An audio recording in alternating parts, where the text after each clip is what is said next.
you got that attention, their attention. Oh dear, that is so not okay. I feel bad for the elephants. I do too. They're like, yeah, this isn't much worse. No, it is worse.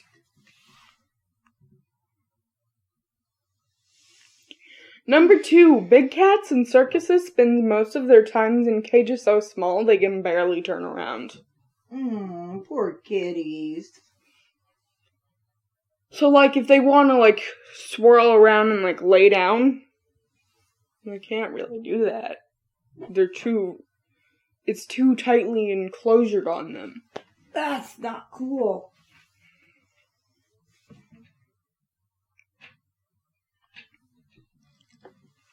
What do you think, Dad? I think a lot of these things were come up with in the 50s when the idea was they're just a bunch of dumb animals, so what do you care? I'm glad we don't live in that era anymore and they've stopped doing a lot of these things. Yeah. Or they should have stopped doing a lot of these things.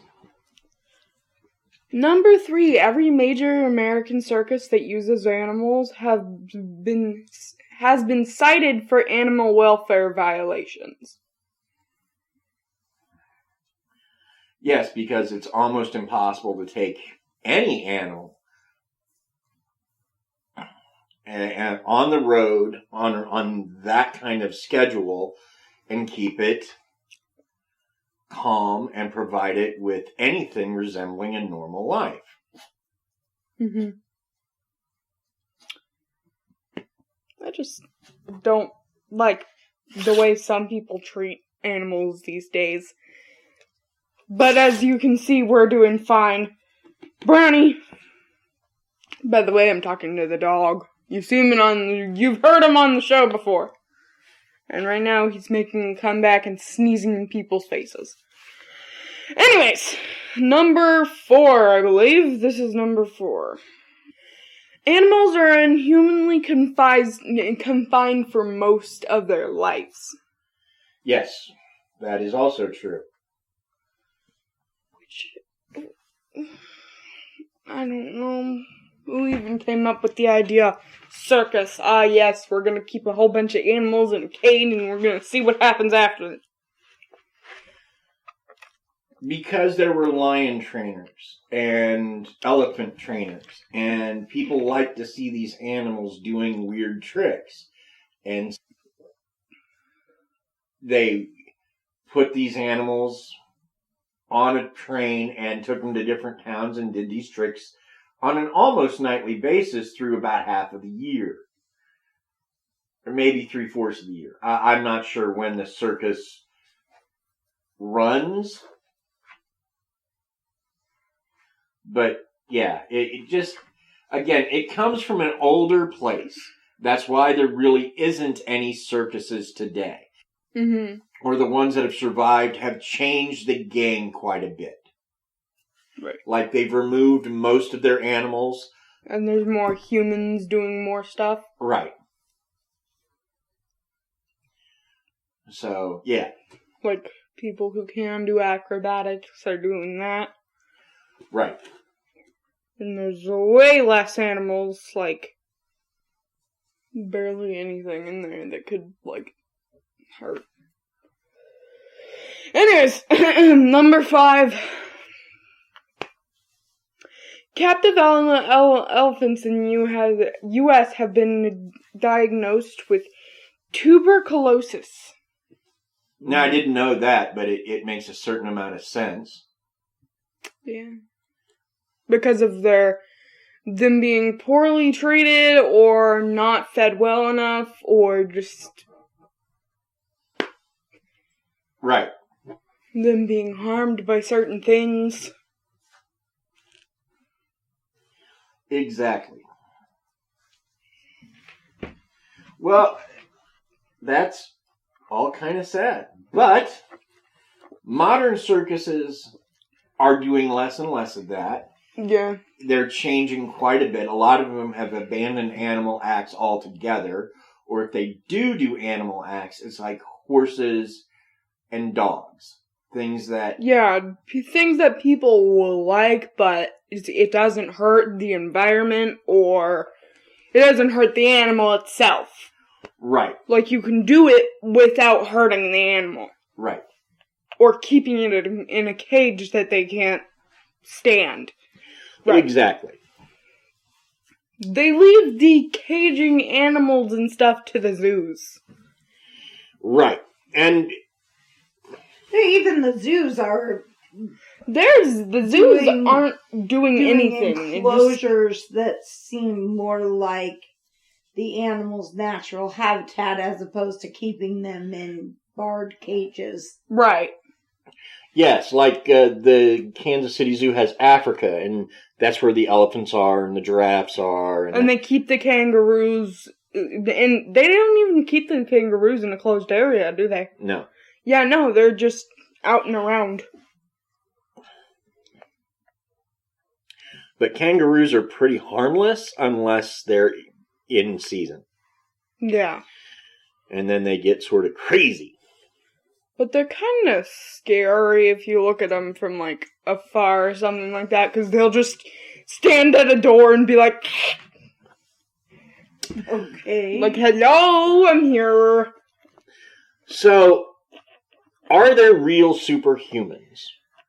Well... I believe so. History Channel did a whole show to this effect, hosted by Daniel Browning Smith, who is actually a very super flexible human. Oh, yeah? Yes.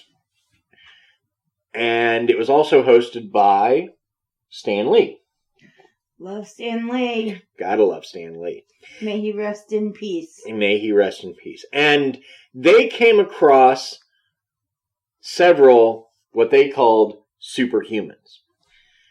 So, the next part of the show, I'm going to go through some of these. Mm-hmm. We're just going to mention who they are and what they are, and we're going to talk about them. All right. First and foremost, Uri Geller. Now, Uri Geller is probably one of the more famous guys on our list, and a lot of people call him a stage magician. He refers to himself as a paranormalist. Right. Now, Yuri, he dates back to the 1960s when he claimed that he could bend spoons with the power of his mind. And he would do this in talks and leave the spoon on a table where it would continue to bend on its own. Now,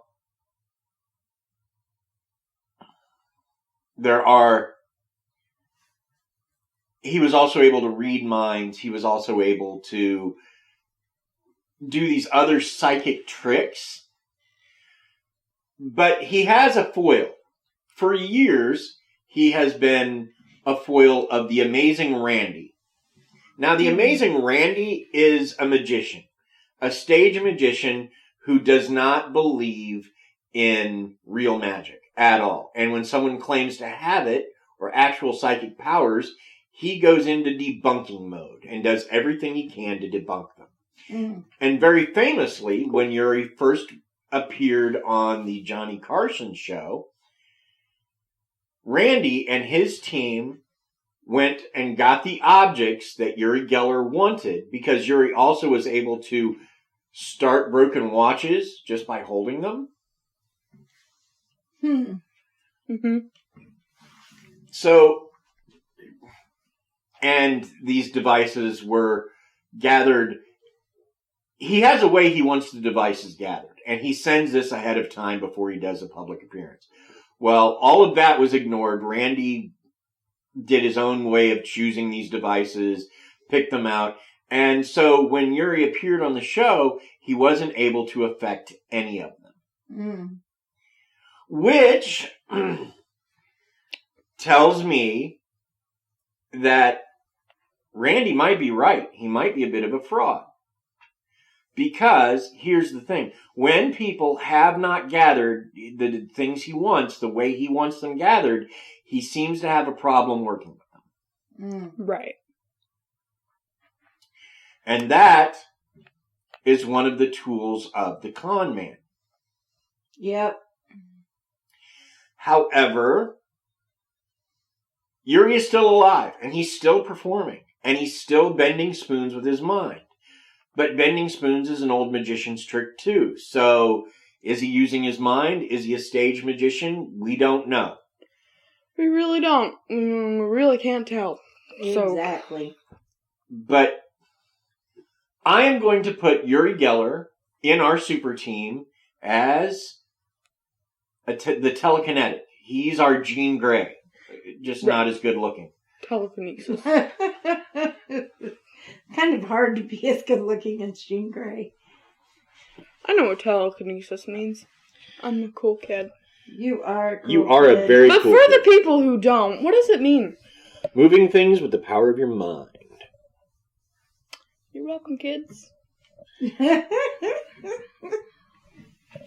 Now, the next person we're going to look at is Stephen Wiltshire.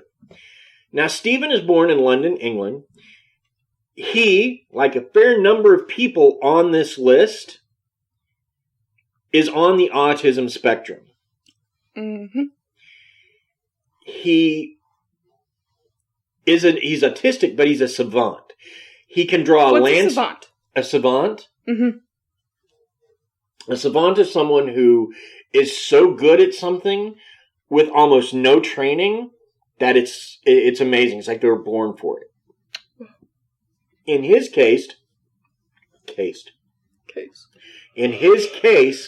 his savant has to do with drawing. Specifically, he can draw an entire landscape from memory after seeing it just once. Whoa. That's pretty awesome. Yeah, if you look at his work up online, it is amazing. And even more amazing because 99% of it is stuff he's never seen before, and it's just stuff he's started drawing. It's amazing. He's born to Caribbean parents. He was a native of Barbados, but he lives in London now.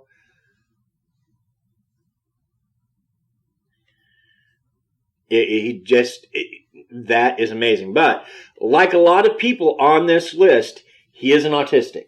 Mm-hmm. So he doesn't do well at social situations. He might seem a bit reserved or off to some people because autistics tend to, but it's amazing. What he does is amazing. Now, here's my take on it. Just being able to draw things from memory doesn't make you a superhero. It's pretty cool, but it doesn't... Okay, but seeing it once.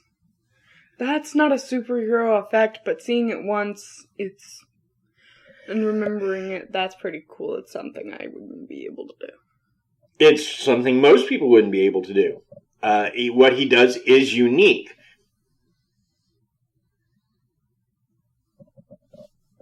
But is it superheroic? Kind of, I guess. It depends on what he's using it for, I'd say. It really depends what he's using it for.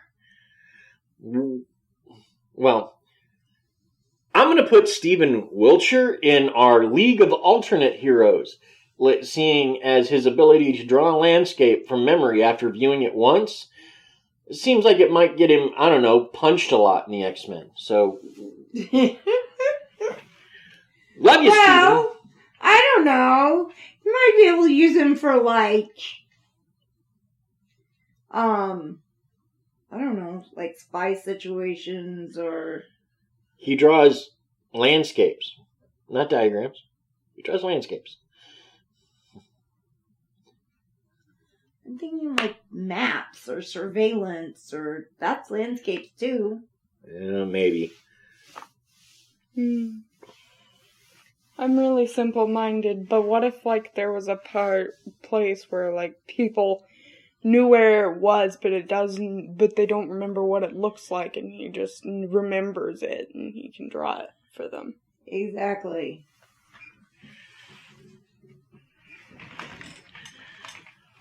I like it, Crystalline. Thanks. Okay. Time to go with another fella. Now, this guy actually has a superheroic nickname. They call him The ice